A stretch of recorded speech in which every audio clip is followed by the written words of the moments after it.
అప్పుల బాధలు వెంటాడుతున్నాయా? అయితే 6 JVR వారి జాతిరత్నాలు ధరించండి. నమస్తే, వెల్కమ్ టు మనం టీవీ.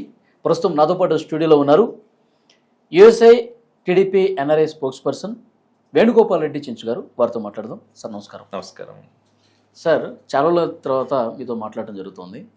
తెలుగుదేశం పార్టీ అధికారంలోకి వచ్చిన తర్వాత చాలామంది ఏమనుకుంటారంటే, అక్కడ అబ్రాడ్లో ఉన్నప్పుడు యుఎస్ఏలో తెలుగుదేశం పార్టీ కోసం పనిచేసేవాళ్ళు అక్కడి నుంచి చూసే వాళ్ళకి ఒక పాజిటివ్ యాంగిలే కనిపిస్తుంది.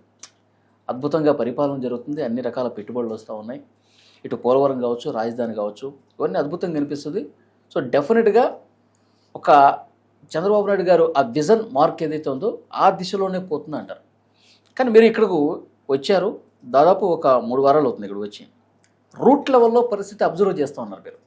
అక్కడ ఉండి చూసేది వేరు, ఇక్కడికి వచ్చిన తర్వాత గ్రామంలో తిరుగుతున్నప్పుడు మీ జిల్లాలో, మీది రాయలసీమ, అందులోనూ ప్రతిపక్ష నేత జగన్మోహన్ రెడ్డి గారి జిల్లా మీది. మీరు అక్కడ తిరుగుతున్నప్పుడు మీకు ఏమనిపిస్తుంది? అక్కడ ఉన్నప్పుడు చూసింది, ఇక్కడ గ్రౌండ్లోకి వచ్చి చూసింది, ఏమైనా డిఫరెన్స్ కనిపిస్తూ ఉందా? ఖచ్చితంగా వాస్తవ పరిస్థితులకి లేకపోతే ఇక్కడ జరుగుతున్న పరిస్థితులకి కొంచెం తేడా అయితే ఉంటుంది, దాంట్లో డౌట్ లేదు. కాకపోతే ఏదైతే మేము అమెరికాలో ఉన్నప్పుడు లేదా కెనడాలో ఉన్నప్పుడు యూరోప్లో ఉన్నప్పుడు ఎన్ఆర్ఐలుగా మేము చూస్తున్న పరిపాలన ఏదైతే సుపరిపాలన అనుకుంటున్నామో దాంట్లో 80% 85% కరెక్ట్ అని అనుకుంటున్నాం.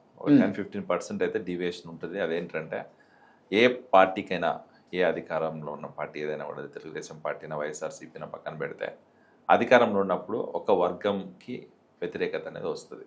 ఒక పార్టీ సింపథైజర్స్ లేకపోతే ఇంకో అపోజిషన్ పార్టీలో ఉన్న కొంచెం స్ట్రాంగ్ లీడర్స్ ఎవరైతే కార్యకర్తలు ఉంటారో వాళ్ళ దగ్గర నుంచి వ్యతిరేకత అనేది కామన్. కాకపోతే ఎవరైతే పార్టీని నమ్మి, సిద్ధాంతాలను నమ్మి, నాయకుడిని నమ్మి ఓట్లు వేశారో, గత ఎలక్షన్లో మాకి కూటమి ప్రభుత్వానికి ఒక పెద్ద మ్యాండేట్ ఇచ్చారు, 164 స్థానాల్లో ఇచ్చి. ఆ 164 స్థానాల్లో గెలవడానికి బాధ్యులైన పార్టీ నాయకులు అవ్వచ్చు, లేకపోతే ప్రజలు అవ్వచ్చు, సామాన్య ప్రజలు కూడా 70-80% ఆఫ్ పబ్లిక్ హ్యాపీగా ఉన్నారని చెప్తాను నేను. ఒక 20% ఆఫ్ పబ్లిక్లో కొంచెం వ్యతిరేకత ఉంది. ఆ వ్యతిరేకత కూడా కారణాలు కూడా మాకు తెలుసు. ఏంటంటే కొన్ని చోట్ల ఏంటంటే ఇప్పుడు ఎక్స్పెక్టేషన్స్ ఎక్కువైపోయాయి జనాలు. జగన్మోహన్ రెడ్డి గత 5 సంవత్సరాల అధికారంలో ఉన్న రోజుల్లో ఫ్రీ స్కీమ్స్ విచ్చలవిడిగా ఇచ్చేసినాడు. ఆయన సొమ్ము కాదన్నట్టు ఇచ్చేసినాడు ప్రజలకి, అలవాటు చేసేసి. అలా ఈరోజు చంద్రబాబు నాయుడు గారి ప్రభుత్వం ఎలా ఉంటుందంటే, అభివృద్ధి సంక్షేమం రెండు కళ్ళుగా భావించి ప్రభుత్వం నడుపుతున్నాడు. ఈరోజు డెవలప్మెంట్ కోసం, రాష్ట్ర డెవలప్మెంట్ కోసం రాజధాని అవ్వచ్చు, పోలవరం అవ్వచ్చు, లేకపోతే ఈరోజు ఇన్వెస్ట్మెంట్స్, ఐటీ కంపెనీస్ తీసుకొచ్చి విధానం ఒక పక్క అయితే, ఇంకొక పక్క సూపర్ 6లో ఇచ్చిన హామీలు మేము ఏదైతే ఉన్నాయో అన్ని హామీలు, ఇప్పుడు పెన్షన్స్ అవ్వచ్చు, లేకపోతే వితంతులకు ఇచ్చే పెన్షన్ అవ్వచ్చు, అన్న క్యాంటీన్లు అవ్వచ్చు, లేకపోతే మన ఇచ్చిన తల్లికి వందనం అవ్వచ్చు, రేపు ఇవ్వబోయే ఉచిత బస్సు అవ్వచ్చు, అన్నీ కూడా ఇచ్చిన ప్రతి హామీకి కట్టుబడి ఈరోజు హామీలు నెరవేరుస్తున్నాం కూటమి ప్రభుత్వం. ఆ హామీల్లో కొంతమంది బెనిఫిట్స్ పొంది ఉంటారో, కొంతమంది బెనిఫిట్స్ వచ్చిండవు. ఎవరైతే బెనిఫిట్స్ పొందలేరో, ఎవరైతే బెనిఫిట్స్ అర్హులు గారో అలాంటి వాళ్ళకి మేము ఇవ్వలేదు. కాకపోతే ఈరోజు వైఎస్ఆర్సీపీ లేకపోతే ప్రతిపక్ష పార్టీ అని చెప్పుకుంటున్న జగన్మోహన్ రెడ్డి పార్టీ నాయకులు కొంతమంది బురద జల్లాలనే ఉద్దేశంతో వాళ్ళ దగ్గరికి వెళ్ళి లేనిపోని రాద్ధాంతం చేస్తున్నారు. అంటే తక్కువ పర్సెంటేజ్ ఉన్నారు కదా, చాలా తక్కువ. వాళ్ళు కూడా సాటిస్ఫై చేసే ఆలోచనలోనే తెలుగుదేశం పార్టీ ఉంది కదా. ఖచ్చితంగా అర్హులైన ప్రతి ఒక్కరికి మేము బెనిఫిట్స్ ఇస్తున్నాం, దానికి డౌట్ లేదు. కాకపోతే ఇక్కడ ఎక్కడ ప్రాబ్లం అవుతుందంటే, సింపుల్ ఎగ్జాంపుల్ చెప్తాను. నేను మొన్న కడపలో గడపకి కార్యక్రమంలో పార్టిసిపేట్ చేశాను. పార్టిసిపేట్ చేసినప్పుడు ఒక మహిళ వచ్చి మాకు క్వశ్చన్ చేసింది, నాకి తల్లికి వందనం వేయలేదు, మాకు ఎలక్షన్ ముందు ఇంట్లో ఎంతమందికి ఉంటే అంతమందికి తల్లికి వందనం ఇస్తామని చెప్పి హామీ ఇచ్చారు అని చెప్పి అడిగింది.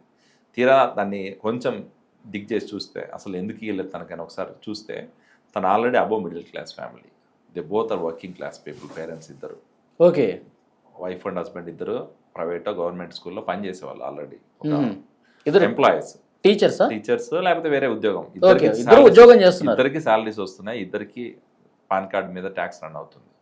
ఓకే, అప్పుడు మనము తల్లికి వందనం ఇంట్లో ఇద్దరు పిల్లలు ఉన్నా కూడా అది ఒక స్టాండ్ తీసుకుంది పార్టీ. ఏంటంటే ఎవరైతే అబోవ్ మిడిల్ క్లాస్ ఉన్నారో లేదా మిడిల్ క్లాస్ ఉన్నారో వాళ్ళకి, అంటే ఎంప్లాయీస్ ఎస్పెషల్లీ వాళ్ళకి ఇవ్వకూడదు అనేది ఒక డెసిషన్ తీసుకుంది. దాంట్లో భాగంగా వాళ్ళు ఎలిజిబుల్ కాదు, అంతేగాని వాళ్ళకి ఇవ్వకూడదు, వాళ్ళకి ఇవ్వకపోయినా వాళ్ళ పిల్లలు వాళ్ళు చదివించుకునే స్తోమత ఉంది, అది మనం చెప్పి. సో అలాంటి వాళ్ళకి ఇచ్చి కూడా మనకు ఉపయోగం లేదు. ఇప్పుడు ఏంటంటే ఆకలితో ఉన్నవాడికి అన్నం పెడితే వాడు సాటిస్ఫై అవుతాడు. ఆల్రెడీ వాడికి అన్నం ఉండి బిర్యానీ ఇస్తారా అంటే తక్కువ మంది సాటిస్ఫై, ఎందుకంటే వాడికి ఆల్రెడీ ఉంది ఇక్కడ భోజనం. అలాంటప్పుడు మనం ఇవ్వడం కూడా పెద్ద ఉపయోగం లేదనేది మా పార్టీ స్టాండ్. దాన్ని బేస్ చేసుకుని అలాంటి వాళ్ళు ఎలిజిబుల్. అంటే ఓటు బ్యాంకు రాజకీయం ప్రకారం ఆలోచిస్తే అక్కడ ఆ ఓట్లు మిస్ అవుతాయేమో అని చెప్పి కొంతమంది ఆలోచన చేసేవాళ్ళు ఓటు ఉంటారు. బ్యాంక్ రాజకీయం చేసే పద్ధతి అది వైఎస్ఆర్సీపీ స్టాండ్. ఉమ్, మాది ఓటు బ్యాంక్ రాజకీయం కాదు. ప్రజలు ఓటు వేసారా లేదనేది మేము చూడట్లేదు. కులం చూడట్లేదు, మతం చూడట్లేదు, ప్రాంతం చూడట్లేదు, ఏ పార్టీ చూడట్లేదు. ఎలిజిబుల్ ఉన్న ప్రతి ఒక్కరికి పెన్షన్స్ కానీ లేకపోతే అన్న క్యాంటీన్ల బెనిఫిట్స్ అవచ్చు, సంక్షేమ పథకాలు అన్నీ కూడా ఇస్తున్నాం. అది కూటమి ప్రభుత్వం స్టాండ్. అదే వైఎస్ఆర్సీపీ గవర్నమెంట్ ఉన్నప్పుడు చాలా మందికి రేషన్ కార్డులు తీసిన విషయం చూసాం. చాలా మందికి ఈరోజు పెన్షన్లు లేని పరిస్థితులు చూసాం. ఉన్న పెన్షన్లు కూడా పీకేసిన రోజు దాఖలాలు ఉన్నాయి. చాలా మందికి ఈరోజు వాళ్ళ అమ్మఒడి ఏదైతే ఇచ్చారో అమ్మఒడి కూడా చాలా మంది సింగిల్ పర్సన్కి ఇచ్చారు, సింగిల్ కిడ్ ఇచ్చారు. అది కూడా బయాస్డ్గా టీడీపీకి సింపథైజర్స్ అయితే వాళ్ళు ఇయ్యలు కూడా వేయలేదు. అలాంటి పరిస్థితులు మనం గతంలో చూసాం. ఈరోజు ఆ పరిస్థితి లేదు మా దగ్గర. ఓటు బ్యాంక్ రాజకీయం చేయాలనుకుంటే మేము కూడా ఈరోజు టీడీపీ ప్రో టీడీపీ ఉన్న వాళ్ళకి కొంతమందికి ఇచ్చేసేసి లేకపోతే వైఎస్ఆర్సీపీ ఓట్లను లాక్కునే ట్రై చేయాలి. ఓకే, ఇప్పుడు అమ్మఒడి చర్చ వచ్చింది కాబట్టి యాక్చువల్గా ఎన్నికల ప్రచారంలో కూడా ప్రతి లబ్ధిదారుడికి కూడా ప్రతి తల్లికి కూడా 15,000 ఇస్తా ఉన్నారు. చదివే విద్యార్థికి 15,000, ఎంతమంది ఉంటే అన్ని 15,000. కానీ అధికారంలోకి వచ్చిన తర్వాత మళ్ళీ అదే 13,000 ఇస్తా ఉన్నారు.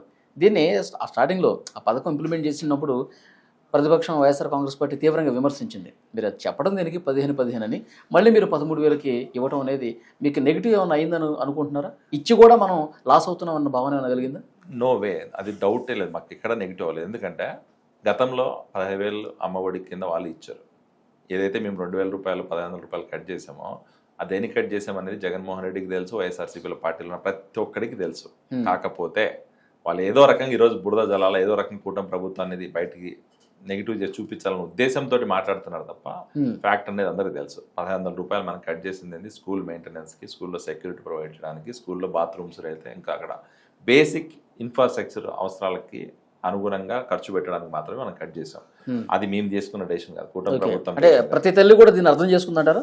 అంతే కదా. ఎందుకంటే ఇప్పుడు స్కూల్కి వెళ్తున్నాం మా పాప వెళ్తుంది, మా కొడుకు వెళ్తున్నాను అనుకోండి, అక్కడ బాత్రూమ్ శానిటైజేషన్ కరెక్ట్ లేకపోతే ఎవరికైనా ఇన్ఫెక్షన్ అయ్యేది, ఎవరికంటే పరిసరాలు శుభ్రంగా లేకపోతే ప్రాబ్లం అయ్యి హెల్త్ ప్రాబ్లమ్స్ వచ్చేది పిల్లలకి. మరి వాళ్ళకి అవసరమే ఖర్చు పెడుతున్నాం. అక్కడ 1,500 రూపాయలు మేము కట్ చేసామని మీరు అంటున్నారు. ఆ 1,500 రూపాయలు కట్ చేయడానికి రీజన్ ఎవరు? ఆ 1,500 రూపాయలు ఖర్చు దేనికి పెట్టరనేది మీరు తెలియదా? గత 5 సంవత్సరాలు మీరు చేయలేదా పని? మరి ఈరోజు ఎందుకు కొత్తగా మీరు దాన్ని భూతత్వంలో పెట్టి చూపిస్తున్నారు? కేవలం ఇదంతా ఏంటంటే కక్ష లేకపోతే రాజకీయ లబ్ధి కోసమే తప్ప ప్రజలైతే వాస్తవాలు గమనించారు. అది దాంట్లో డౌట్ లేదు. తల్లికి వందనం బెనిఫిట్ ఎవరైతే తీసుకున్నారో ఆ తల్లులందరికీ తెలుసు కూటమి ప్రభుత్వం ఎంత న్యాయం చేసింది, గతంలో వైఎస్ఆర్సీపీ ప్రభుత్వం ఎంత న్యాయం చేసింది, కూటమి ప్రభుత్వం ఏం చేస్తుంది, వాళ్ళు ఏం చేస్తారని కూడా అందరికీ తెలుసు. ఆ డిఫరెన్షియేషన్ దాంట్లో డౌటే లేదు. మాకు నెగిటివ్ అయింది అనుకోవడం వాళ్ళ భ్రమ తప్ప ప్రజలు ఈరోజు తల్లికి వందనం ఇచ్చిన తర్వాత మేము సుపరిపాలనకు తొలిడుగు గడప గడపకి వెళ్ళాం కాబట్టే ఈరోజు ప్రజలు మాకు బ్రహ్మరథం పడుతున్నారు. ప్రజలు ఎక్కడికి పోయినా కూడా మమ్మల్ని ఆశీర్వదిస్తున్నారు. మా నియోజకవర్గాల్లో లేకపోతే మా పార్టీ నాయకులు కార్యకర్తలు గ్రౌండ్లో తిరుగుతున్నప్పుడు వాళ్ళందరికీ కూడా ఈరోజు ఎక్స్ప్లెయిన్ చేసేది కనీసం 1 నిమిషం 2 నిమిషాలు వింటున్నారు. ఆ వ్యతిరేకత లేదు, ప్రజల్లో ఈరోజు సాటిస్ఫాక్షన్ ఉంది కాబట్టి మేము ప్రజల్లో తిరగలుగుతున్నాం. అది మీరు గమనించాలి. ఇదంతా ఏంటంటే బ్లూ మీడియా, వైఎస్ఆర్సీపీ పెయిడ్ ఆర్టిస్ట్లో లేకపోతే వైఎస్ఆర్సీపీ ఫేక్ న్యూస్ ఫ్యాక్టరీ ఏదైతే ఉందో వాళ్ళు అభూత కల్పనలాగా చూపించి ఏదో లబ్ధి పొందాలని ప్రయత్నం చేస్తున్నారు తప్ప ఫ్యాక్ట్ గ్రౌండ్లో అదేం లేదు. గ్రౌండ్లో ప్రజలు సాటిస్ఫైడ్గా ఉన్నారు. ఎస్పెషల్లీ మా టీడీపీ కార్యకర్తలు కూడా గతంలో వైఎస్ఆర్సీపీ పార్టీ లాగా మేము కార్యకర్తలు ఇగ్నోర్ చేయలేదు. మా పార్టీ కార్యకర్తల కోసం లోకేష్ గారు ఒక స్టాండ్ తీసుకొని కార్యకర్తల నిధి అవ్వచ్చు, లేదా కార్యకర్తల కోసం ఇన్సూరెన్స్ అవ్వచ్చు, లేకపోతే కోటి కార్యకర్తలు ఉన్న పార్టీ ఈరోజు పార్టీలో కార్యకర్తలు ఇంపార్టెన్స్ అని చెప్పి వాళ్ళని ఎవ్రీ మంత్ అట్లీస్ట్ 1-2 సార్లు ఈరోజు ప్రజా దర్బారు లేకపోతే కార్యకర్తలతో భేటీలు పెట్టి కార్యకర్తల్ని కలుపుకొని పోతున్నాం. ఇటు ప్రజలకి కూడా సమన్వయం చేస్తున్నాం. పార్టీ లోకేష్ గారు యువగళం పాదయాత్ర చేసేటప్పుడు అన్ని వర్గాలని కదిలించారు, వాళ్ళ సమస్యలు తెలుసుకున్నారు. గ్రౌండ్లో పర్యటిస్తున్నప్పుడు చాలామంది మామూలుగా మనం బయట వచ్చి కలిసినప్పుడు వాళ్ళ సమస్యలు చెప్పుకుంటారు కానీ అంతగా తెలీదు. కానీ ఎక్కడైతే మనం రోడ్డు మీద గ్రౌండ్లోకి వెళ్ళి క్వశ్చన్ వాళ్ళు చెప్పే సమస్యలన్నీ వింటామో అప్పుడు దానికి పరిష్కార మార్గాలు ఏంటనేది కూడా ఒక ఆలోచన అయితే వస్తుంది. సో అధికారంలోకి వచ్చిన తర్వాత దాన్ని కార్యరూపంలోకి తీసుకెళ్తారు. ఇప్పుడు లోకేష్ గారు యువగళంలో జరిగినటువంటి పాదయాత్ర తీరు కావచ్చు, ఇప్పుడు ఆయన మంత్రిగా ఉన్నప్పుడు చేస్తున్న కార్యక్రమాలు కావచ్చు, పూర్తి సాటిస్ఫాక్టరీతో ఉన్నారా లేకపోతే ఇంకొంచెం చేయాల్సిన అవసరం ఉందని భావిస్తున్నారు? ఖచ్చితంగా ఈరోజు మనం ఒకసారి అబ్జర్వ్ చేస్తే బిఫోర్ యువగళం పాదయాత్ర, ఆఫ్టర్ యువగళం పాదయాత్ర లోకేష్ గారిలో చేంజ్ చాలా కనపడుతుంది. నాయుడు గారు అబ్బాయి నుంచి నాయకుడైన ట్రాన్స్ఫర్మేషన్ మనకు కనపడుతుంది ఖచ్చితంగా. ఎందుకంటే యువగళం పాదయాత్ర ముందు ఒక ప్రెస్ మీట్ పెట్టాలన్నా, లేదా ఒక పబ్లిక్ మీటింగ్ అడ్రస్ చేయాలన్నా, లేకపోతే ఒక పబ్లిక్ గురించి మాట్లాడాలన్నా కూడా కొంచెం తడబడే పరిస్థితులు మనం గమనించాం. దాన్ని బేస్ చేసుకుని వైఎస్ఆర్సీపీ రాద్ధాంతం చేసిన సంఘటనలు కూడా మనం చూసాం గతంలో. యువగళం తర్వాత ప్రత్యక్షంగా ప్రజల్లోకి వెళ్ళాడు, ప్రజలకు కష్ట నష్టాలు తెలుసుకున్నాడు, ప్రజలకు సాధక బాధకాలు తెలుసుకున్నాడు, గ్రౌండ్లో జరిగే సంఘటనల గురించి అర్థం చేసుకున్నాడు. అటు మొత్తం మనం పాదయాత్ర స్టార్ట్ చేసిన దగ్గర నుంచి కుప్పం నుంచి ఇటు వైజాగ్ దాకా చేసిన పాదయాత్రలో చాలా పాఠాలు నేర్చుకున్నాడు ఆయన. ప్రజలను ఎట్లా మాట్లాడాలా, ప్రజలతో ఎట్లుండాలా, ప్రజల కష్టాలు ఎట్లా తెలుసుకున్నాడు. కాబట్టే ఈరోజు ఒక నాయకుడిగా ఈరోజు అధికారంలో ఉన్నప్పుడు మనం ప్రజలకు ఏం చేయమో అన్నీ చేయగలుగుతున్నాడు.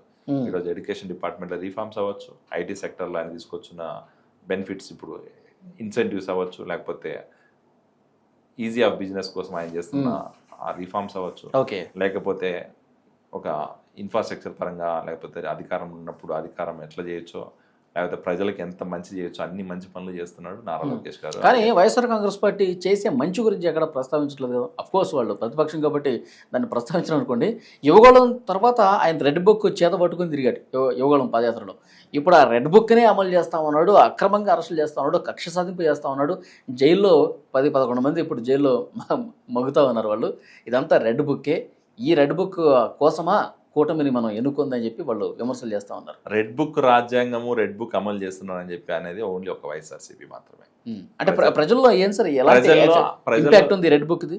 ఏది ఎట్లా చేస్తుంది కూటమి కూడా అన్న ఫీలింగ్ ఏమైనా ఉందా? లేదు, ఎందుకంటే ప్రజలకు తెలుసు లాస్ట్ 5 సంవత్సరాల్లో వైఎస్ఆర్సీపీ ఎంత దుర్మార్గమైన పాలన చేసిందో, గత 5 సంవత్సరాల్లో ఎన్ని అవినీతి పనులు చేసిందో, వైఎస్ఆర్సీపీ అధికారంలో ఉన్నప్పుడు సామాన్య ప్రజల్ని ఎంత ప్రలోభపెట్టి ప్రజల్ని ఎంత దుర్మార్గమైన పరిస్థితులకు నెట్టిందో, సామాన్య మహిళలు బయటకు వచ్చి తిరగలేని పరిస్థితి గతంలో మనం చూసాం.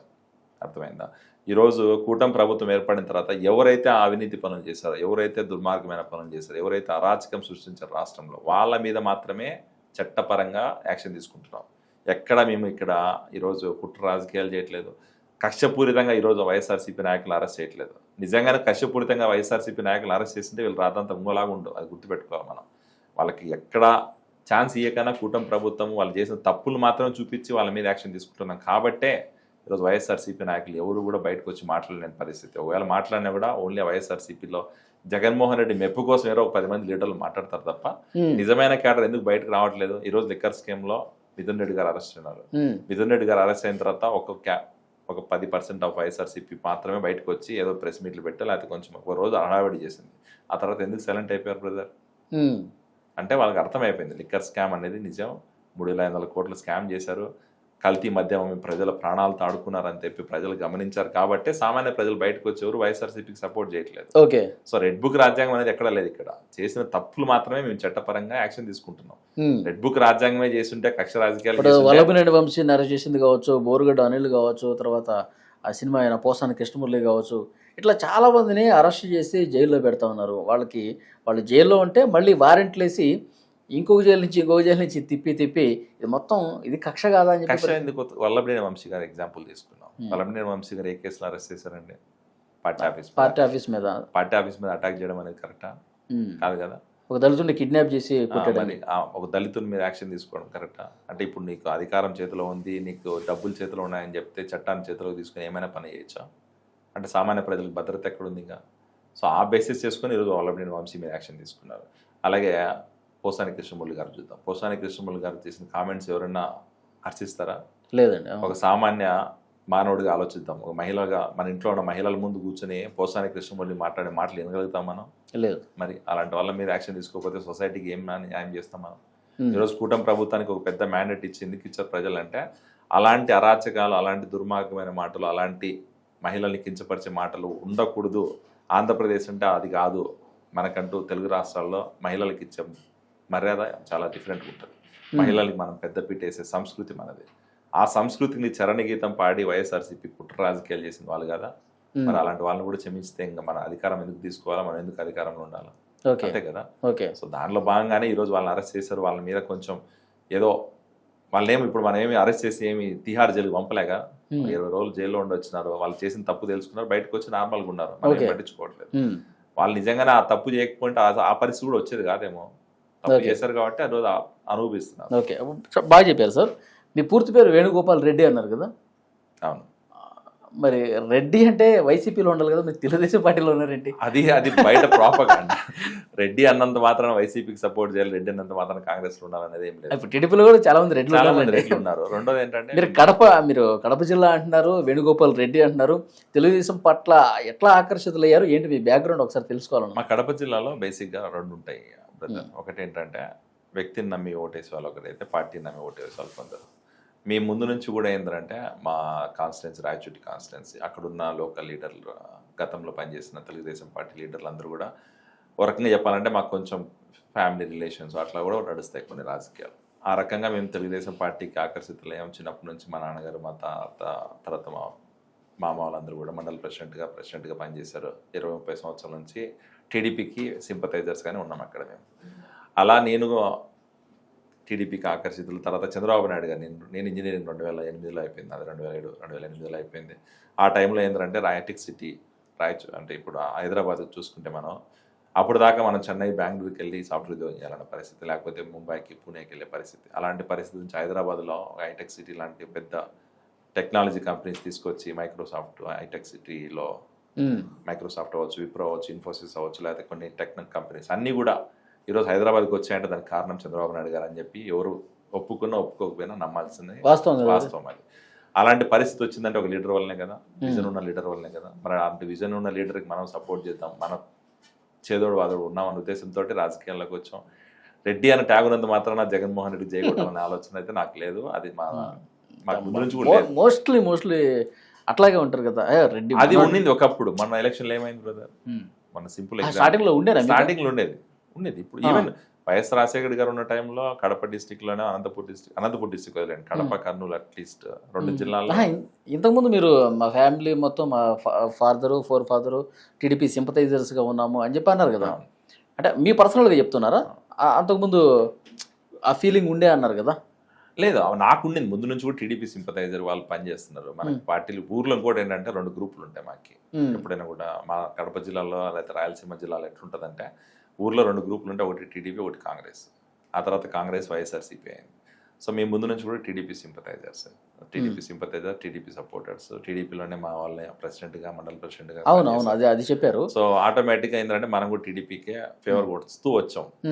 అది చదువుకునే రోజుల్లో మనకు అంత అర్థమయ్యేది కాదు ఎందుకు టీడీపీకి సపోర్ట్ చేస్తున్నాం అనేది. బట్ ఒకసారి మనం హైదరాబాద్కి వచ్చి జాబ్ సెర్చ్ చేయడం స్టార్ట్ చేసి మనం ఈ మార్కెట్లో పని చేసినప్పుడు మనకు అర్థమైంది ఎవరు వాళ్ళు ఈ రోజు రాష్ట్రం. నేను ఇంతకుముందు మీరు అన్నది గతంలో నాకు ఉండే రెడ్డి కాబట్టి ఆ ఫీల్డ్లోకి నేను వెళ్ళాను గతంలో కూడా అన్నారు కదా ఇంతకుముందు మీరు. ఏ ఫీల్డ్లోకి? రెడ్డి ఫీల్డ్లో ఉంటుంది. ఇప్పుడు ఊర్లోకి వెళ్తే రెడ్డి ఫీలింగ్ ఉంటుంది ఎట్లా కాదన్నా కూడా. ఇప్పుడు ఏంటంటే క్యాస్ట్ అనేది ఉంటుందండి, అది తప్ప ఎవరైనా యాక్సెప్ట్ చేయాలి. జగన్ మన రెడ్డి మనోడు, జగన్ మనోడు, జగన్ రెడ్డి. జగన్ మీద ఎప్పుడు అలా రాలేదా? రాజశేఖర రెడ్డి గారు ఉన్నప్పుడు కొంచెం మా జిల్లా వాడు అని చెప్పి ఉండింది వాస్తవమే. ఎందుకంటే వైఎస్ రాజశేఖర రెడ్డి గారు చేసిన విధానాలు అవ్వచ్చు, ఆరోగ్యశ్రీ అమలు అవ్వచ్చు, లేకపోతే కొన్ని ఆయన చేసిన ఏదైతే ఉన్నాయో అభివృద్ధి పనులు, వాటికి ఆకర్షితులైన వాళ్ళు చాలా మంది కడప జిల్లాలో ఉంటారు. దాంట్లో నేను కూడా ఒక రకంగా ఉండిండొచ్చు. ఎందుకంటే ఆయన చేసిన విప్లవాత్మకమైన చేంజెస్ అవన్నీ. ఆరోగ్యశ్రీ అనేది ఈరోజు కొన్ని లక్షల కుటుంబాల్లో బెనిఫిట్ పొందింది, దాంట్లో యాక్సెప్ట్ చేయాలి. అది ఈరోజు కూటమి ప్రభుత్వం. రాజశేఖర రెడ్డి గారు కూడా మీరు అభిమానం చూపించాం. అది ఓటేసామా లేదంటే లేదు, ఎప్పుడు ఓటేయలేదు. సైకిల్ నేను ఇప్పుడు 4 సార్లు ఓటేసాను, 5 సార్లు వేసాను. 5 సార్లు కూడా ఎప్పుడు వేరే పార్టీకి వేయలేదు, తెలుగుదేశం పార్టీ తప్ప. అది దాంట్లో డౌట్ లేదు. కాకపోతే ఏంటంటే కొంచెం ఒకసారి అనిపిస్తుంది, ఇప్పుడు ఎంత సొంత జిల్లా, మరి మన రాజశేఖర రెడ్డి పని చేశాడు, దీనివల్ల ఇన్ని లక్షల మంది బెనిఫిట్ పొందుతున్నారంటే అప్రిషియేట్ చేయాల్సి కంపల్సరీ. అలాంటివి ఉంటే తప్ప మనం ఎప్పుడు వైసీపీకి సింపథైజర్, వైసీపీకి ఫేవర్ అనేం లేదు. అట్లీస్ట్ జగన్మోహన్ అంటే చాలా మంది వైఎస్ఆర్ కాంగ్రెస్ పార్టీలో ఉన్నవాళ్ళు, ముఖ్యంగా రెడ్డి కమ్యూనిటీలో ఉన్నాడు మన నాయకుడు, చూసారా ఎంత పోరాటం చేస్తా ఉన్నాడు, ఎంత ఆయన ప్రతిపక్ష నేతగా ఉన్నప్పుడు ముఖ్యమంత్రి అవ్వాలనే తపనతో ఆయన పాదయాత్ర చేసినప్పుడు, వీడు మగాడ్రా, వీడిని జైల్లో పెట్టినా సరే మళ్ళీ బయటకు వచ్చి ప్రజల కోసం నిలబడి పోరాటం చేసి ముఖ్యమంత్రి అయ్యి మళ్ళీ ఇప్పుడు కష్టాలు పెడతా ఉన్నారు మన జగన్మోహన్ రెడ్డి అని చెప్పుకునే వాళ్ళు ఉన్నారు, చాలా మంది ఉంటారు. బట్ నీకు ఎవరైతే రియాలిటీ చెక్ చేసుకుంటారో వాళ్ళ పని. ఇప్పుడు వీళ్ళందరూ గుంపులుగా వస్తున్నారు, మన రెడ్డి కాబట్టి సింగిల్ హ్యాండ్ తో కొడుతున్నారు. సింగిల్ హ్యాండ్ గా వస్తున్నా, సింహం సింగిల్ గా వస్తుంది, వైనాట్ 175 స్టేట్మెంట్లు అన్ని ఏందో మనం చూసాం ఆల్రెడీ. బట్ నువ్వు ఒక్కటే అబ్జర్వ్ చేస్తే బ్రదర్, 5 సంవత్సరాల అధికారంలో ఉన్న జగన్మోహన్ రెడ్డి పాలన చూసిన తర్వాత సోకాల్ రెడ్డి వర్గం ఎవరైతే ఉందో ఆ రెడ్లు కూడా వ్యతిరేకించిన పరిస్థితి మనం చూసాం. That includes Kadapa, Kurnool, Anantapur, including Guntur ప్రాంతంలో ఉన్న రెడ్లు కూడా అందరూ కూడా ఆయన వ్యతిరేకించిన పరిస్థితులు ఉన్నాయి. ఎవరు పని చేయలేదు కాబట్టే ఈరోజు 2024లో ఆయన పరిస్థితి అయితే మనం చూసాం. ఆ పరిస్థితి కారణం కూడా ఆయనే. ఎందుకంటే ఆయన చేసిన అరాచకం అలాంటిది. ఇప్పుడు అధికారం వచ్చిన తర్వాత ఎవరైనా కూడా, ఇప్పుడు నేను చెప్పాను ఇందాక, చంద్రబాబు నాయుడు గారు అధికారంలోకి వచ్చిన తర్వాత అభివృద్ధి సంక్షేమం రెండూ పనిచేస్తున్నాడు. అలాగే నమ్మిన క్యాడర్ కోసం కూడా పనిచేస్తున్నారు. రాజశేఖర రెడ్డి గారు ఉన్నప్పుడు అదే నడిచింది ఒక రకంగా చెప్పాలంటే. బట్ జగన్మోహన్ రెడ్డి చేసింది అది కాదు, విధ్వంసం. జగన్మోహన్ రెడ్డి చేసింది విధ్వంసం. ఏంటంటే రాష్ట్రంలో ఉన్న పెట్టుబడిదారులని తరిమేయడం, రాష్ట్రానికి అభివృద్ధి చేయడానికి జీరో చేయడం, రాష్ట్రంలో ఏదైనా అమరావతి డెవలప్మెంట్ చేస్తే వాళ్ళు మళ్ళీ విజయవాడ ప్రాంతంలో ఎక్కడ బాగుపడతారో, గుంటూరు జిల్లా బాగుపడుతుందని చెప్పి అమరావతిని కొలాప్స్ చేయడం. లాస్ట్కి ఏదైతే ప్రజల కోసం కట్టిన బిల్డింగ్లు ఉన్నాయో ఆ బిల్డింగ్లన్నీ కూల్చేసే పరిస్థితులు గతంలో చూసాం. ఆ పరిస్థితులను చూసిన తర్వాత రెడ్డ, కమ్మ, కాప, మాల, మాదిగ పక్కన పెడితే నో మ్యాటర్ క్యాస్ట్ పక్కన పెట్టండి, రాష్ట్రం బాగుంటే మనం క్యాస్ట్ మళ్ళీ బాబు అన్న పరిస్థితి తయారైంది రాష్ట్రంలో. అందుకే సార్ ఇప్పుడు మీరు రెడ్డి ప్రస్తావన వచ్చింది కాబట్టి చెప్తున్నాను. జగన్మోహన్ రెడ్డి గారు 5 సంవత్సరాలు విధ్వంసం చేశాడు, చండాలం చేశాడు, చాలా అసలు ప్రజలెవరు కూడా హర్షించే విధంగా ఆయన పాలన లేదు, మొత్తం నాశనమే అని మాట్లాడారు మీరు. ఇప్పుడు అరెస్ట్ అయిన వాళ్ళందరూ కూడా మిథున్ రెడ్డి కావచ్చు, ధనంజయ రెడ్డి కావచ్చు, కృష్ణమోహన్ రెడ్డి కావచ్చు, అందరూ రెడ్లే. ఇప్పుడు లిక్కర్ కేసులోనే రెడ్లే. జగన్మోహన్ రెడ్డి అంటే రెడ్డిలో పరువు తీశాడని చెప్పి ఏమన్నా భావిస్తా ఉన్నారు? అంతే కదా, ఖచ్చితంగా. ఎందుకంటే మాకు ముందు నుంచి కూడా ఏంటంటే ఏదైనా పని చేస్తే కాలు రగిలేసుకునే ఉండాలి. ఇప్పుడు ఏదైనా చేసి అది తప్పు చేయడం అనేది మాకు ఉండదు. మాకు కడప డిస్ట్రిక్ట్ అట్లీస్ట్ రెడ్లలో చాలా మంది చేయరు. బట్ ఈ జగన్మోహన్ రెడ్డి వైఎస్ఆర్ గారు ఉన్నప్పుడు ఎప్పుడు మాకు ఈ బ్యాడ్ నేమ్ లేదు. ఒకసారి అబ్జర్వ్ చేసుకుంటే, హిస్టరీ చూసుకుంటే. బట్ జగన్మోహన్ రెడ్డి అనేవాడు ఎప్పుడైతే పదవి ఎంపీగా ఉన్నప్పుడో లేకపోతే చీఫ్ మినిస్టర్గా ఉన్నప్పుడో, ఈవెన్ ఈరోజు ప్రతిపక్ష నాయకుడిగా ఉన్నప్పుడు ఆయన చేస్తున్న రాజకీయం అలా కనపడుతుంది. ఐఏఎస్ లేదు, ఐపీఎస్ లేదు, నమ్మిన నాయకులు లేదు, పార్టీ నాయకులు లేదు. ఎవరైనా కూడా ఆయన చేసే అవినీతిలో భాగం అవ్వాల్సిందే, ఆయన చెప్పినట్టు నడవాల్సిందే. మొనోపల్లి లాగా ఇప్పుడు హిట్లర్ పరిపాలన లాగా ఉంటుంది ఆయన పరిస్థితి, వన్ మ్యాన్ షో. అలాంటి పరిపాలన, అలాంటి నాయకుడు నమ్మి ఎవరు నమ్ముతారు? ఎవరు ఆయన వెనక నడుస్తారు? అది లేదు కాబట్టి ఈరోజు ఆయన పరిస్థితి 11th పడిపోయింది. ఒకవేళ నిజంగానే ఆయన కొంచెం నీకు ట్రస్ట్ బిల్డ్ చేసుకున్నా, కొంచెం క్యాడర్కి సపోర్ట్గా ఉండినా కూడా మేబీ ఇంకోలా ఉండిండేమో పరిస్థితి, చెప్పలేము. ఈరోజు ఆయన 11 సీట్లు ఎందుకు పరిమితమైనాడంటే ఆయన బిహేవియర్, ఆయన సెల్ఫ్ ఎలివేషన్స్, ఆయన ఒక భ్రమలో బతుకుతున్నాడు. వైనాడు 175, వైనాడు 175 అని చెప్పి ప్రతి మీటింగ్లో క్యాంపెయిన్లు చెప్తుంటే అప్పటికైనా ఆయనకు అర్థమైండొచ్చు. ఎందుకంటే ఆ క్యాంపెయిన్కి వచ్చినప్పుడు జనాలు ఎటు నుంచి వస్తున్నారో, జనాల కోసం ఎన్ని లక్షలు ఖర్చు పెట్టారో, ఎన్ని కోట్లు ఖర్చు పెట్టారో, ఎన్ని మందు బాటలు పంపారో, ఎన్ని బిర్యానీలు పంపారో ఆయనకు తెలుసు. ఓకే, అయినా రిలైజ్ అవ్వలే. సో అదేంటంటే ఒక సెల్ఫ్ అబ్సెషన్ అండి, అలాంటి భ్రమలో బతికేశాడు సార్. ఇప్పుడు రెడ్డిలు వాళ్ళ కుటుంబ సభ్యులను అత్యంత గౌరవంగా చూస్తారు సార్. ముఖ్యంగా కుటుంబంలో ఉన్న మహిళల్ని చాలా గౌరవిస్తారు. మరి జగన్మోహన్ రెడ్డి గారి విషయానికి వచ్చేసరికి చెల్లె, తల్లి ఇద్దరు కూడా కన్నీళ్లు పెట్టుకుని వాళ్ళ మీద ఎగనెస్ట్గా కేసులు వేసే పరిస్థితి వచ్చిందని చూస్తున్నారు కదా, ఎట్లా చూస్తారు? అదే ఇట్లాంటివి కూడా వన్ ఆఫ్ ద ఎగ్జాంపుల్ ఇది. జగన్మోహన్ రెడ్డి మీద ఈరోజు ఎందుకు అంత వ్యతిరేకత వచ్చిందని దానికి వన్ ఆఫ్ ద రీజన్ ఇది కూడా. ఇప్పుడు సొంత తల్లి విజయమ్మ గారు, రాజశేఖర రెడ్డి గారి భార్య సతీమణిగా ఉంది. రాష్ట్రంలో ఎంతగానో కూడా అమ్మ మీద చాలా మందికి సింపతి ఉంటుంది. అలాంటి అమ్మని ఆస్తి కోసం పక్కన పెట్టేసినావు. సొంత చెల్లెలు నువ్వు జైల్లో ఉన్న రోజుల్లో పాదయాత్ర చేసి పార్టీని నిలబెట్టింది, రైట్? ఎన్ని వందల వేల కిలోమీటర్లు నడిచింది ఆమె నీ కోసం. ఈరోజు అధికారంలోకి వచ్చిన తర్వాత ఆమె ఎక్కడ నాకు పోటీ అవుతుందో, ఎక్కడ నాకు కాంపిటీషన్ అవుతుందో రేపు పొద్దున ఉద్దేశంతో ఆమె కూడా పక్కన పెట్టేసిన పరిస్థితులు చూసాం.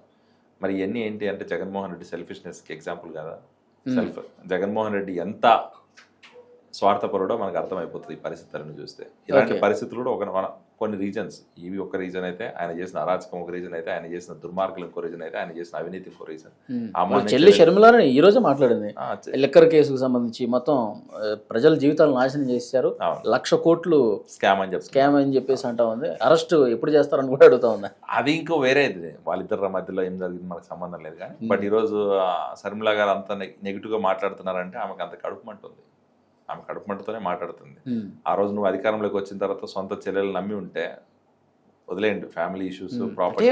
ఒక జగనన్న వదిలిన బాణంగా బయటకు వచ్చి రోడ్ల మీద తిరిగి పార్టీ కోసం కష్టపడి ఎంత పని చేసి ఇప్పుడు ఈ స్థాయిలో రివర్స్ అవుతారని చెప్పి ఊహించలేదంటే ఆయన చేసిన తప్పు.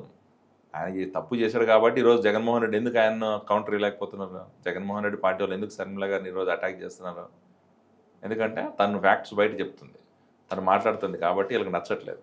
ఓకే. అదే ఇప్పుడు జగన్మోహన్ రెడ్డి దేవుడు మా అన్న చాలా సమర్థవంతంగా పాలన చేశాడు, జగన్మోహన్ రెడ్డి పాలనలో రాష్ట్రం చాలా సుభిక్షంగా ఉందని అంటే జై శర్మిలమ్మ అనేందరు వీళ్ళందరూ.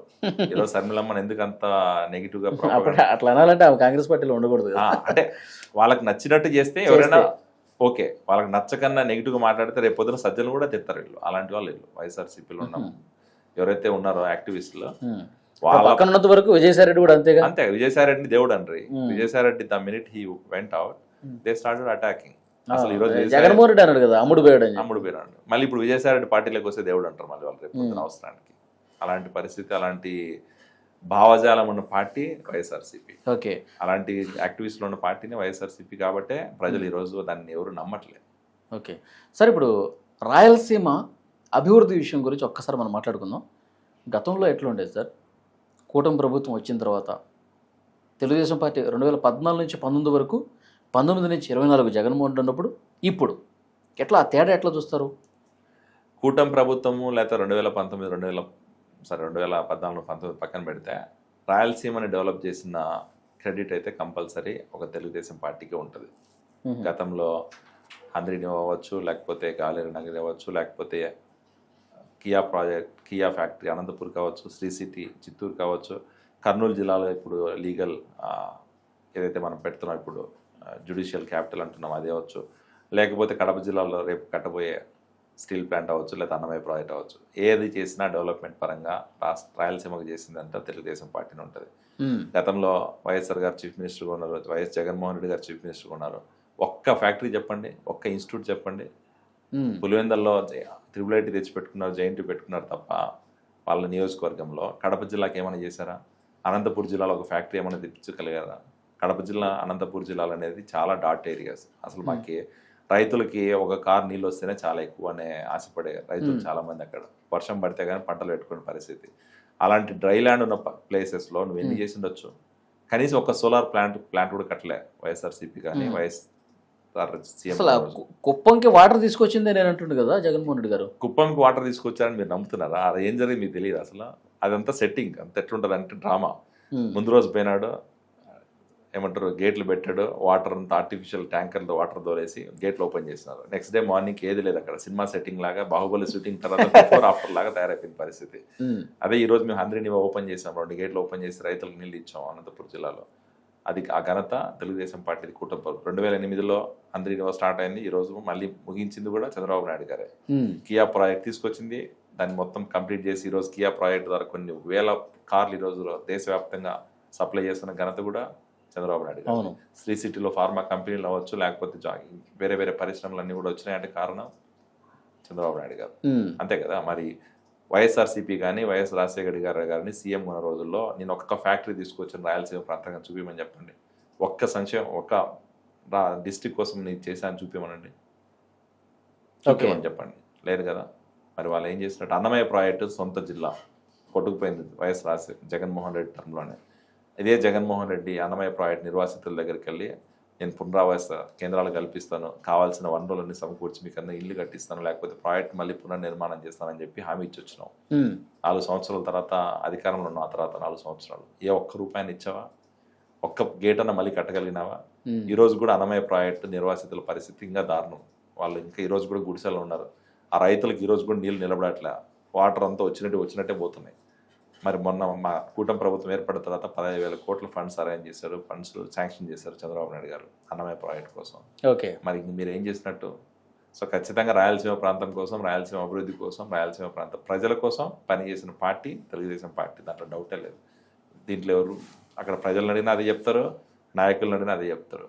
వైఎస్ఆర్సీపీ కానీ వైఎస్ రాజశేఖర రెడ్డి గారు కానీ చేసింది ఏం లేదు. వాళ్ళంతా ఏంటంటే మా కోటరీ, మాది కడప జిల్లా, మా అడ్డా అని చెప్పి చెప్పుకుంటా ప్రగల్భాలు పలుకుంటా రాజకీయం చేసుకున్నారు తప్ప వాళ్ళ స్వలాభం కోసం, ప్రజల కోసం చేసింది ఏం లేదని చెప్పి ఖచ్చితంగా చెప్తారు. సార్, ఇప్పుడు లిక్కర్ కేసు గురించి ఒకసారి మళ్ళీ మాట్లాడుకుంటే జగన్మోహన్ రెడ్డి గారు అరెస్ట్ ఉంటుంది అనుకుంటున్నారు మీరు?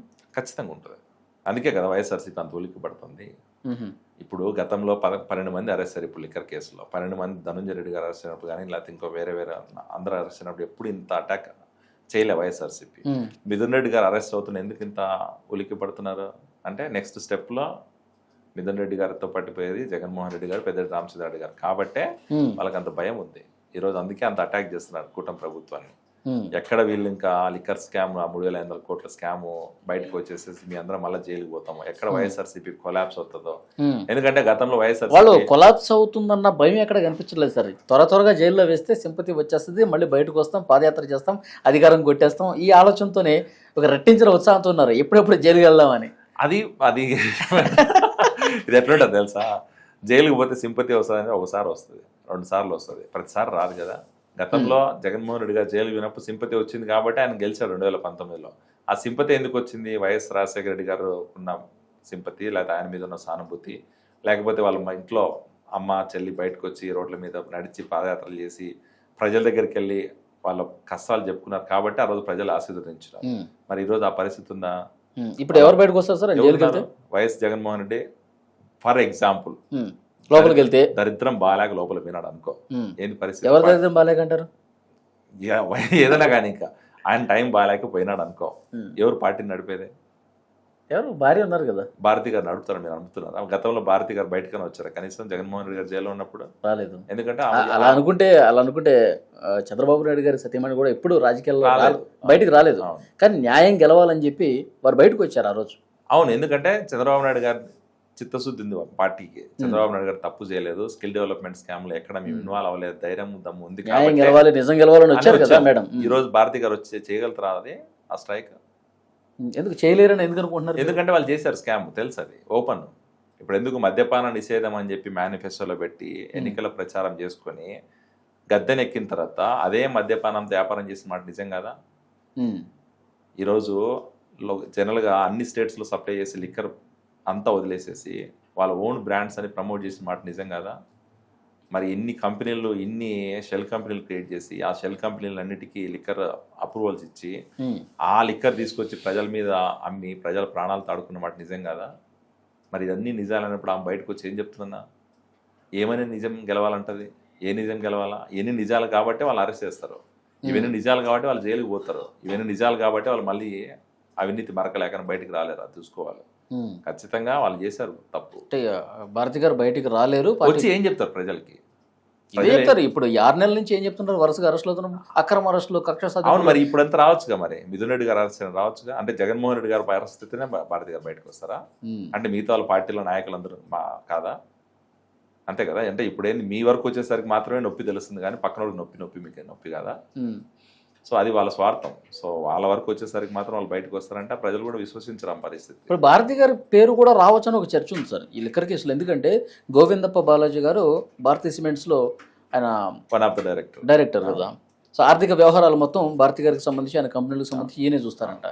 మరి కేసిరెడ్డి A1గా ఉన్న వ్యక్తి ఆయనే డబ్బులన్నీ కలెక్ట్ చేసి వీళ్ళకి పంపించాడు, వీళ్ళు జగన్మోహన్ రెడ్డికి అంతిమ లబ్ధిదారికి ఇచ్చారని చెప్పి ఒక చర్చ ఉంది. మరి గోవిందప్ప బాలాజీకి ఇచ్చినప్పుడు దాన్ని భారతి గారి టాక్స్ కూడా ఉంటాయి కదా, ఎంత కలెక్ట్ చేసాము, ఎంత వచ్చింది మేడం, అది అందుకే కదా. ఇప్పుడు ఏదైతే ఉంటుందో, ఇప్పుడు ఫైనల్ స్టేజ్కి వచ్చింది లిక్కర్ స్కామ్ ఇన్వెస్టిగేషన్. ఆ ఫైనల్ స్టేజ్లో ఎవరెవరు ఇన్వాల్వ్ అయ్యారో అందరి పేర్లు బయటకు వస్తాయి. ఈ నెంబర్లు కూడా మారుతాయి. ఇప్పుడు 3,500 కోట్లు అని చెప్పి మనం అనుకుంటున్నాం. ఆ 3,500 కోసం మేబీ 30,000 కోట్లు కూడా అవ్వచ్చు, చెప్పలేము. ఎందుకంటే నీకు వాళ్ళు ఎక్కడా ట్రాన్సాక్షన్ చూపించలేదు. మీరు ఒకసారి లాస్ట్ 5 yearsలో మద్యం వాళ్ళు అమ్మిన విధానం చూస్తే క్యాష్ బేసిస్ ఎక్కువ అమ్మారు. ఎక్కడ నీకు వాళ్ళు యూపీఐ పేమెంట్స్ కానీ క్రెడిట్ కార్డ్ ట్రాన్సాక్షన్స్ కానీ డిజిటల్ అసలు లేదుగా, డిజిటల్ కరెన్సీ లేకుండా చేసి పడేశారు. సో నీకు ఎన్ని కోట్ల స్కామ్ అనేది కూడా మనకు అర్థం కాదు ఈ రోజుకి పరిస్థితి. వాళ్ళు ఇప్పుడు ఏదైతే రిపోర్ట్స్ ఉన్నాయో, ఏదైతే మనకి బ్యాలెన్స్ షీట్స్ ఉన్నాయో దాన్ని బేస్ చేసుకుని ఇన్వెస్టిగేషన్ డిపార్ట్మెంట్ 8,000 కోట్లు అని చెప్తుంది.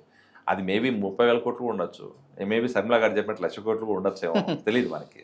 మేబీ శర్మిల గారికి కూడా ఏమైనా లోపల ఇన్ఫర్మేషన్ ఇన్సైట్ అంటే ఎవరికి తెలియని విషయాలు ఆమెకి తెలిసి, ఎవరు పేల్చిన బాబులు ఆమె తెలుస్తుంది. ఎందుకంటే తను క్లోజ్గా ఉన్న షెల్లో ఉంది.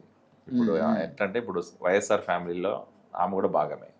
వైఎస్ఆర్ కుటుంబంలో ఏం జరుగుతున్నాయో అట్లీస్ట్ 30-40% అయితే ఆమెకి ఇన్సైట్ తెలిసే ఉంటుంది. ఎందుకంటే అక్కడ అన్న దగ్గర పనిచేస్తారు, చెల్లెల దగ్గరికి వస్తుంటారు, చెల్లెల దగ్గర పనిచేస్తారు, అన్న దగ్గరికి వెళ్తుంటారు, అది సర్వసాధారణం. సో అట్లా ఏమన్నా మేబీ ఆమెకి ఇన్సైట్ ఎక్కువ తెలిసే మాకంటే. మా పార్టీ నాయకులకు కూడా తెలియకపోవచ్చు ఒకసారి, కొన్ని బయట పెడుతుంది. మేబీ అది వాస్తవమేమో నమ్మాల్సిన పరిస్థితి. బాబు గారి స్క్రిప్ట్ చదువుతూ ఉంటుందని చెప్పి. బాబు గారి స్క్రిప్ట్ ఎందుకు చదువుతుంది మీరు చెప్పండి? బాబు గారు కాంగ్రెస్ పార్టీలో ఏమైనా ఇలయన్స్ ఉందా? లేదు. శర్మిలా గారితో ఏమన్నా ఆమెకు ఏమైనా పదవి వస్తుందా బాబు గారితో అంటే లేదు. శర్మిలా గారికి ఏమైనా పదవి ఇచ్చి మా పార్టీ ఏమైనా మోస్తుందా? లేదు కదా. మరి ఎందుకు బాబు గారిని మోస్తుందామా? ఆమెకు అవసరమేమో చెప్పండి. అవును, సొంత అన్నం తిట్టి, సొంత అన్నని బదనాం చేసి, సొంత కుటుంబ సభ్యులను బదనాం చేసి, వేరే వాళ్ళకి సపోర్ట్ చేసి అంత మూర్ఖురాలు అయితే మేము అనుకోవట్లేదు శర్మిల గారు. శర్మిల గారితో ఒక స్టాండ్ తీసుకున్నారు. ఆమె స్వతహాగా బయటికి రావాలనుకుంది, కాంగ్రెస్ పార్టీతో నడవాలనుకుంది కాబట్టే తను ఈరోజు పీసీసీలో ఉంది, కాంగ్రెస్ పార్టీతో నడుస్తుంది తప్ప ఇక్కడ ఎవరు మేము ప్రలోభ పెట్టి శర్మిల గారి దగ్గర మాట్లాడిస్తున్నాం అంటే రోజు మాట్లాడించచ్చుగా మరి. అంతే కదా, మేము ఎందుకు మాట్లాడాలా? టీడీపీ, బీజేపీ, జనసేన మాట్లాడకన్నా రోజు శర్మిల గారిని దోయచ్చు కదా. మేము సైలెంట్గా ఉంటే మాకేం బురద తల్లుకునే పరిస్థితి ఉండదు కదా. సార్, ఒక తెలుగుదేశం పార్టీ నాయకుడిగా కాకుండా ఒక జనరల్ పబ్లిక్గా మీ ఒపీనియన్ చెప్పండి. ఇప్పుడు మీరు ఈ క్షేత్రస్థాయిలో కూడా పర్యటనలు చేసి ప్రజల అభిప్రాయాన్ని సేకరిస్తూ ఉన్నారు కాబట్టి తెలుగుదేశం పార్టీకి కూటమికి ఎన్ని మార్కులు సార్ ఈ సంవత్సరం కాలం? గవర్నమెంట్ అన్న తర్వాత 100% పబ్లిక్ని సాటిస్ఫై చేయాలి. అది యూనివర్సల్ ఫ్యాక్ట్, ఎవరైనా యాక్సెప్ట్ చేయాల్సింది. అది మీరైనా నేనైనా యాక్సెప్ట్ చేయాల్సిందే. అది కూడా మేము జస్ట్ 1 సంవత్సరం కాలమే అయింది. ఇక్కడ ఒక్క విషయం ఏంటంటే, నేను గర్వంగా చెప్పుకుంటే తెలుగుదేశం పార్టీ కార్యకర్తగా లేకపోతే సామాన్య ప్రజలైనా కూడా హర్షించేది ఏంటంటే, సంవత్సర కాలంలో అధికారంలోకి వచ్చిన తర్వాత ప్రజల్లోకి ధైర్యంగా వెళ్ళిన పార్టీ కూటమి ప్రభుత్వం. అది తప్పు చేసామా కరెక్ట్ చేసామా పక్కన ఉంచండి. ఒక ప్రభుత్వం ఏర్పడిన తర్వాత ప్రజల్లోకి పోవాలంటే చాలామంది నాయకులు భయపడతారు. చాలామంది నాయకులు ప్రజల్లోకి వెళ్ళి మళ్ళీ ఎక్కడ ప్రజల వ్యతిరేకత వస్తుందని భయపడే పరిస్థితులు మనం గతంలో కూడా చూసాం. జగన్మోహన్ రెడ్డి హయాంలో అవ్వచ్చు, రాజశేఖర రెడ్డి గారి హయాంలో అవ్వచ్చు, లేకపోతే రోసయ్య గారు, కిరణ్ కుమార్ గారి హయాంలో అవ్వచ్చు. ఎవ్వరు కూడా ఆ ధైర్యం చేయలేదు. ఈరోజు లోకేష్ గారి డెసిషన్ పార్టీలో జరిగే అభివృద్ధి, కూటమి ప్రభుత్వం చేసే అభివృద్ధి సంక్షేమం ప్రజల్లోకి ఏం చేస్తుందో తెలియాలి. వ్యతిరేక వచ్చినా మనం తీసుకున్నాం, వ్యతిరేకత ఉంటే దాన్ని కరెక్ట్ చేద్దాం అనే ఉద్దేశంతో ఈరోజు ప్రజల్లోకి వెళ్ళారు. అది వెళ్ళాం కాబట్టే మేము ఈరోజు ఫ్యాక్ట్స్ తెలుసుకుంటున్నాం కాబట్టి రేపు పొద్దున కరెక్ట్ చేసుకున్నాం. ఫ్యాక్ట్స్ తెలుసుకున్నాక ఏమనిపించింది? కొన్ని చోట్ల వ్యతిరేకత ఉంది, కొన్ని చోట్ల మేము ఇంకా చేయాల్సిన పనులు ఉన్నాయి. ఇంకా కొన్ని చోట్ల ఇప్పుడు ఎంత వ్యతిరేకత ఉంది, ఎంత పర్సెంట్ వ్యతిరేకత ఉంది, ఎంత పర్సెంట్ సాటిస్ఫై అవుతా ఉన్నారు? నేను చెప్పే 80 to 85% సాటిస్ఫైడ్. అంటే ఒక సంవత్సరానికి 80కి పడిపోయారు. అంటే నేను చెప్పేది 100% మనకు ఓట్లు వేయలేదుగా. లేదు, 80% సాటిస్ఫాక్టరీతో ఉన్నారు అనుకున్నాం. సెకండ్ ఇయర్కి 70 కావచ్చు అంటారా? ఎందుకు అవుతుంది? మేము 18-19 తీసుకెళ్ళాలి, అది కదా మా స్టెప్. మేమేందంటే ఎప్పుడు కూడా దాన్ని ఎక్స్టెండ్ చేసుకునే ప్రాసెస్లో ఉన్నాం. కానీ జగన్మోహన్ రెడ్డి లాగా ఓవర్ కాన్ఫిడెన్స్ మేమేందంటే ఈ రోజు తప్పు సమయం గడిచే కొద్దీ ప్రభుత్వం మీద ఎంత లేదైనా కొంత వ్యతిరేకత కనిపిస్తుంది. అది ఎప్పుడంటే నువ్వు యాంటీ గవర్నమెంట్ వస్తుంది, ఎప్పుడంటే నువ్వు ప్రజల్లోకి వెళ్ళి ప్రజలకు కష్ట నష్టాలు తెలుసుకోకుండా ప్రభుత్వం నడిపితే. మేము ఆ పరిస్థితి చేయట్లేదు. ఈ రోజు ప్రభుత్వంలో ఉన్నాము, ఇంకా 4 సంవత్సరాల టైం ఉంది మాకి. బట్ ఈ రోజు మేము ప్రజల్లోకి ఎందుకు వెళ్ళామంటే ప్రజల్లోకి వెళ్తేనే మనకు అర్థమవుతుంది వాస్తవ పరిస్థితులు. ఇప్పుడు ఎట్లుంటుందంటే భజన బ్యాచ్ ఉంటుంది మా నాయకుడు చుట్టూ, లోకేష్ గారి చుట్టూ అయినా, చంద్రబాబు నాయుడు గారి చుట్టూ అయినా, ఏది లీడర్ చుట్టుకారం భజన బ్యాచ్ ఉంటుంది. ఆ భజన చేసే వాళ్ళు మాటలు నమ్మకన్నా రియాలిటీ చెక్ చేసుకోవాలనే ఉద్దేశంతోనే ఈరోజు ఇదో గడప గడపకు తెలుగుదేశం పార్టీ కార్యక్రమం ముఖ్య ఉద్దేశం. ఈరోజు మీరు ఒకసారి చూస్తే కూడా ఏ పార్టీ ఇలాంటి డెసిషన్ తీసుకున్నది ఏంటంటే ప్రతి డోర్ టు డోర్ వెళ్ళాలి, నాయకుడికైనా కార్యకర్త అయినా కూడా. ఆ కార్యకర్త ఆ ఓటర్తో మాట్లాడాలి, ఆ కుటుంబ సభ్యులతో మాట్లాడి ఆ ఫోటో ఈరోజు మళ్ళీ లాంగిట్యూడ్ బేస్ చేసుకుని వాళ్ళు అప్లోడ్ చేసి సర్వే ప్రకారమే డేటా వస్తుంది. ఆ డేటా అంతా ఎందుకంటే రేపు పొద్దున ఎన్ని కుటుంబాలకు మనం టచ్ చేసాం, ఎన్ని కుటుంబాల్లో మనకి పాజిటివ్ వచ్చింది, ఎన్ని కుటుంబాల్లో నెగిటివ్ వచ్చింది, ఆ ఫీడ్బ్యాక్ అంతా కూడా మేము కలెక్ట్ చేస్తున్నాం. దాన్ని బేస్ చేసుకొని నెక్స్ట్ గవర్నమెంట్ 4 yearsలో దాని రిఫార్మ్స్ తీసుకొస్తాం, కావాల్సిన పనులన్నీ కూడా చేస్తాం. ప్రజల్లో వ్యతిరేకత ఎందుకు వస్తుందో దాన్ని గమనించి దానికి తగ్గట్టు మళ్ళీ ప్లాన్స్, ప్రణాళికలు మార్చుకుంటూ పనిచేయాల్సిన ఉద్దేశం ఉంది కాబట్టే ఈరోజు ప్రజల్లోకి వెళ్ళాం. జగన్మోహన్ రెడ్డి పరిస్థితి, జగన్మోహన్ రెడ్డి గారు మళ్ళీ రారు అన్న నమ్మకం ఉందా మీకు? ఖచ్చితంగా రారు. ఎట్లా వస్తారు, ఎందుకు వస్తారని మీరు అనుకుంటున్నారు? ఏం చూసి ఓట్లు వేస్తారు ఆయనకి? ఇప్పుడు గత 5 సంవత్సరాల్లో ఆయన ముఖ్యమంత్రిగా ఉన్నప్పుడు, వైసీపీ అధికారంలో ఉన్నప్పుడు పరిపాలన మొత్తం చెత్త చేశాడు, నాశనం చేశాడు, రాష్ట్రాన్ని భ్రష్టు పట్టించాడు, విధ్వంసం చేశాడు అన్నారు. కానీ ఆయన ఇప్పటికీ చెప్పుకున్నాడు 40% ఓట్ షేర్ అనేది ఉంది కదా సార్. ఇప్పుడు అంత నాశనం చేసినా సరే ప్రజలు ఆయన్ని అంతవరకు హక్కును చేర్చుకున్నారు.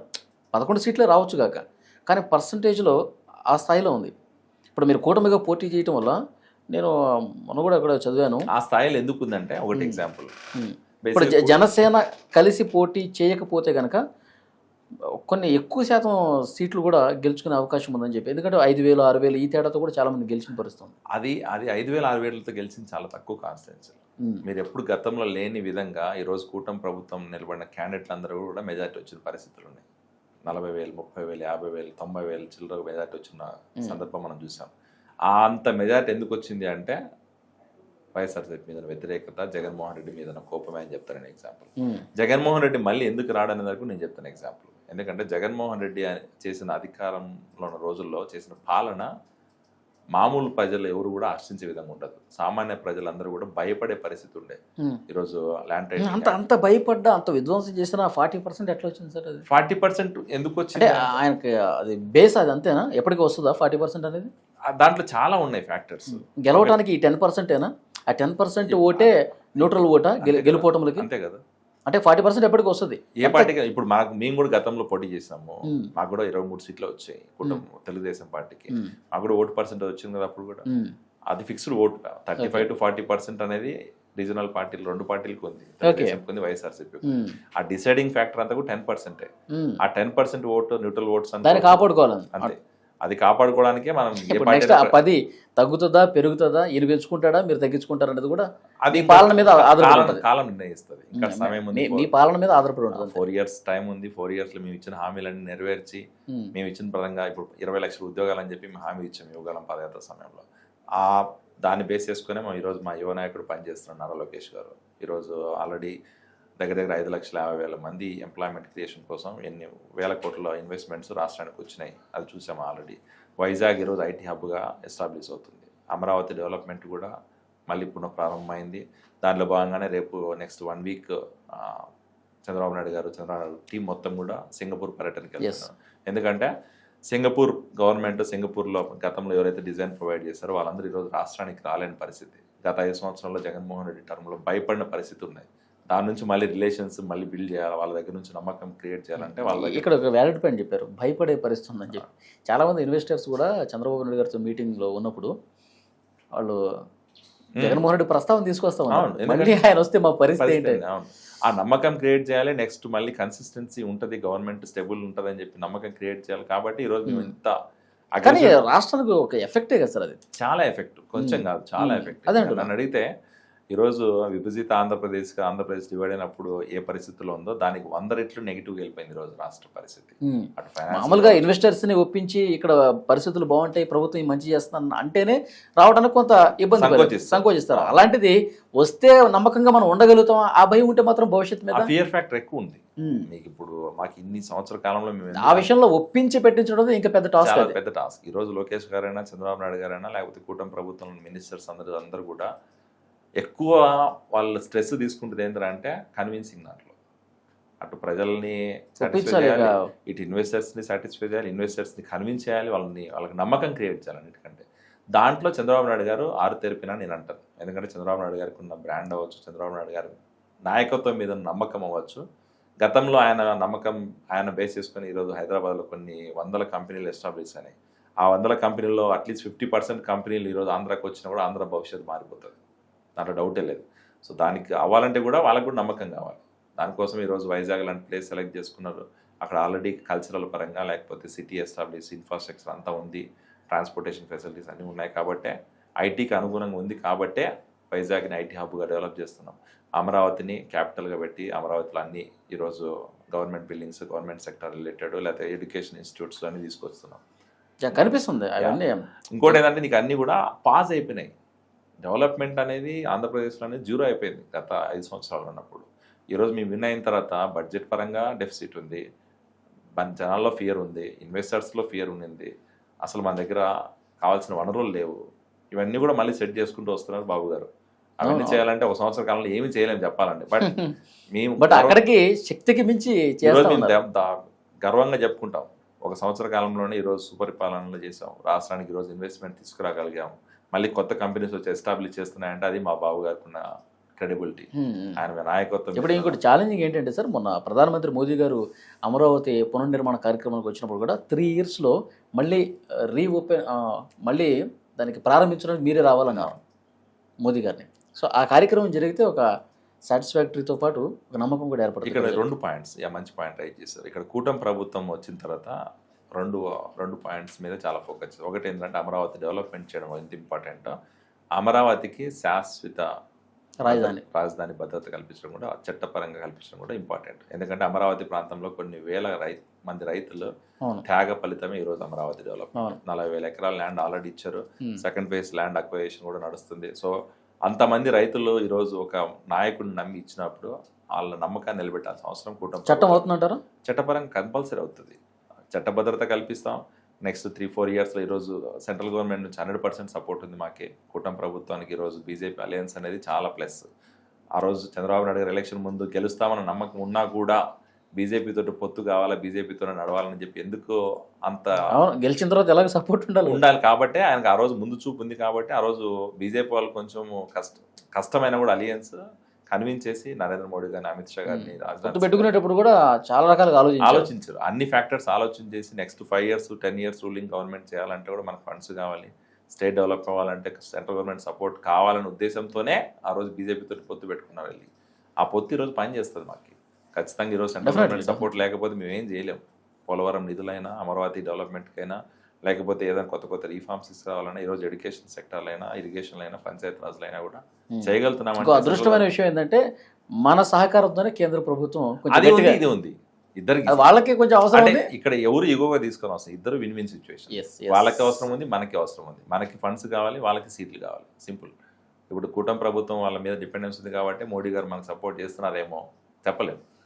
ఇక్కడ కూడా మనం కూడా ఇంకోటి ఆలోచించాల్సిందంటే సెంట్రల్ గవర్నమెంట్ సపోర్ట్ ఉంది. మన రాష్ట్రం అదృష్టం అంతే, ప్రజల అదృష్టం. అది చెప్పాలంటే మంచి పరిణామాలు జరుగుతున్నప్పుడు ప్రకృతి కూడా సపోర్ట్ చేస్తుంది. అలాగే సపోర్ట్ చేస్తుంది. వాస్తవం అంతా మంచి జరగాలి, రాష్ట్రం సుభిక్షంగా ఉండాలని కోరుకుందాం. భవిష్యత్ పరిణామాల మీద మళ్ళొకసారి మీతో ఇంటర్వ్యూ కూర్చుంటాం. చాలా మంచి విషయాలు చెప్పారు. Thank you so much.